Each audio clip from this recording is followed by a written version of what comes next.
sobre consciência pessoal, dei uma pincelada e hoje a gente vai abordar melhor essa questão. Chamamos de consciência pessoal a nossa experiência, então, de culpa e de inocência. Então, qualquer relacionamento, qualquer ato que nós temos com as outras pessoas, principalmente com as pessoas da nossa família, mas depois para a sociedade, no trabalho, enfim, no mundo lá fora, também nós sentimos isso como culpa ou inocência. Ou seja, aquilo que nos beneficia ou que nos prejudica. Então, em todos os atos, não é em algum grande momento da nossa vida que nós vamos nos sentir culpados ou inocentes. Em qualquer ato, em qualquer troca, em qualquer relacionamento com o outro, nós sentimos isso. E vamos, de uma forma inconsciente, a gente vai percebendo aquilo que nos prejudica e aquilo que nos beneficia. Aquilo que nos prejudica enquanto grupo ou aquilo que nos beneficia enquanto grupo. O grupo, a nossa família, nosso clã. De uma forma bem arcaica, nós temos essa grande necessidade de pertencer. Então, de forma alguma, nós não queremos prejudicar a nossa família.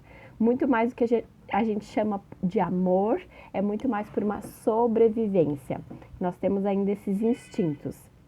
Mas claro que não descarta a possibilidade do amor, da forma como a gente se conhece, como a gente conhece a nossa cultura hoje, nosso padrão de vida, nós temos muito conforto. Então é uma cultura arcaica porque antigamente, né, quando você não podia beneficiar a sua família, toda ela corria um risco. Quando você não levava comida para dentro de casa, na época das cavernas, né, gente? É isso que é uma consciência arcaica.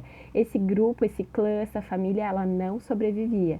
Então, o meu ato hoje pode prejudicar ou pode beneficiar. Então, a gente ainda traz lá no nosso inconsciente esse medo de não beneficiar, ou seja, de prejudicar e aí, por consequência, não pertencer. Então, nós, por instinto de não pertencer, de sentir uma exclusão, a gente está toda hora pesando. Isso beneficia ou prejudica? De uma forma inconsciente. Hoje isso não faz mais sentido. Vocês conseguem perceber? Então nós fazemos coisas muito estranhas, muito além do que a gente queria aqui, racionalmente. Eu queria isso, acabei fazendo aquilo, mas é aquela nossa fidelidade de pertencimento. Então, esse sentimento de culpa e inocência são basicamente fenômenos sociais, Bert Hellinger explica para nós. São fenômenos sociais superiores e, ao contrário, se nós não nos ligarmos a esses fenômenos, essa coisa de pertencer nos nossos grupos, como eu falei antes, isso beira a nossa sobrevivência. Esse sentimento de culpa e inocência, muitas vezes eles vão nos levar para o bem e para o mal, além do bem e do mal. E a gente acha que está fazendo isso pelo bem ou pelo mal, mas a gente vai muito além disso. Então, a consciência pessoal fala, então, de uma necessidade muito grande de vinculação. É isso que é consciência pessoal. Eu preciso pertencer à minha família. O que está ali em jogo é o meu pertencimento. Então, nós temos uma necessidade muito grande também de preservar esse equilíbrio entre o dar e o receber. Né? Na constelação familiar nós falamos muito sobre o pertencimento, a ordem, o equilíbrio entre dar e receber. Mas então a consciência pessoal, ela coloca em jogo todas essas necessidades. Nós vimos isso como um instinto de pertencimento, de preservar esse equilíbrio entre o dar e receber, e também é uma segurança, é uma convenção social, essa necessidade de ordem na família também. Vocês conseguem imaginar que sem a ordem, esse grupo, esse clã, seria uma anarquia, né? E aí nós não teríamos nenhuma chance. Então, é uma necessidade, é instintiva essa questão da ordem. Então, nós sentimos essas três necessidades com premências e impulsos às reações instintivas. Interessante, né? E elas nos subjugam às forças que nos desafiam, nós exigem obediência, coagem, controlam as nossas ações, vão muito além do nosso querer. E elas limitam as nossas escolhas e nos impõem, queremos ou não, elas impõem objetivos que às vezes entram em conflito com os nossos desejos e prazeres pessoais. Nós fazemos coisas para continuar pertencendo. Vamos pegar um exemplo aqui, uma família de advogados. O avô é advogado, os tios são advogados, o pai, e aí aquele que chegou por último, ele tem convicção que ele também, essa vai ser a carreira dele, ele admira as pessoas da família dele. E aí, então, depois de algum tempo, depois da formatura, depois de até alguns anos de advocacia, ele se olha e ele vê que isso não tem nada a ver com ele.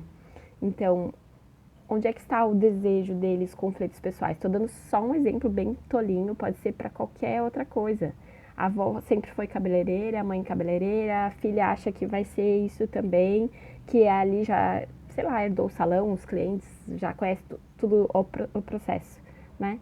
Então ela acha que está indo junto com a família, vai levar o nome da família, mas onde é que está o desejo e o prazer pessoal dela? Depois de muitos anos, depois de muito tempo, essas pessoas, né, nós, me incluo nisso também, a gente começa a olhar o que eu realmente quero, o que eu realmente tenho vontade.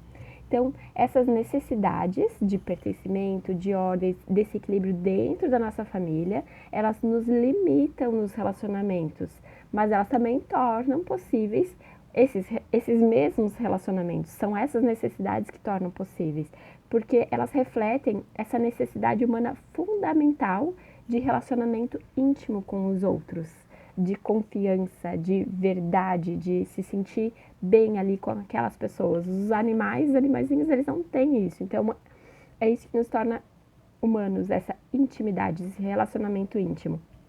E os relacionamentos, eles são bem-sucedidos quando nós conseguimos atender essas necessidades e equilibrá-las. Nós fazemos de tudo para pertencer, mas o que faz bem para mim?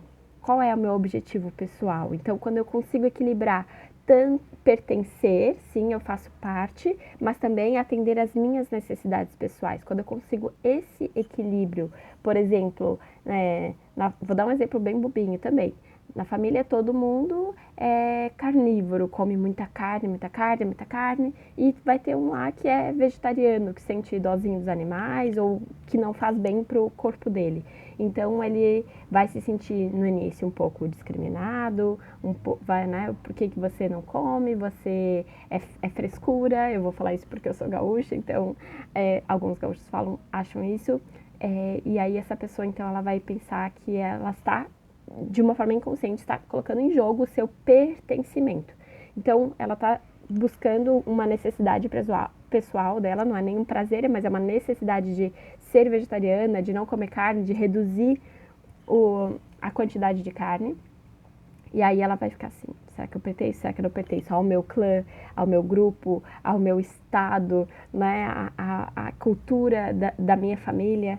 E aí, então, sim, essa pessoa pode continuar pertencendo, ela vai trazer para o inconsciente dela, vai dizer, sim, eu continuo pertencendo, apesar que eu faça um pouquinho diferente, com muito respeito.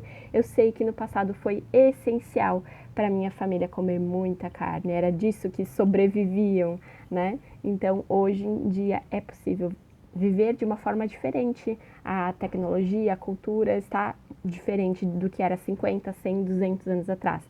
Então, sim, continuamos pertencendo e não colocamos em jogo. Então, é isso, as nossas reflexões de hoje. Eu deixo um grande beijo para vocês, curte, comenta, compartilha e até a próxima. Tchau!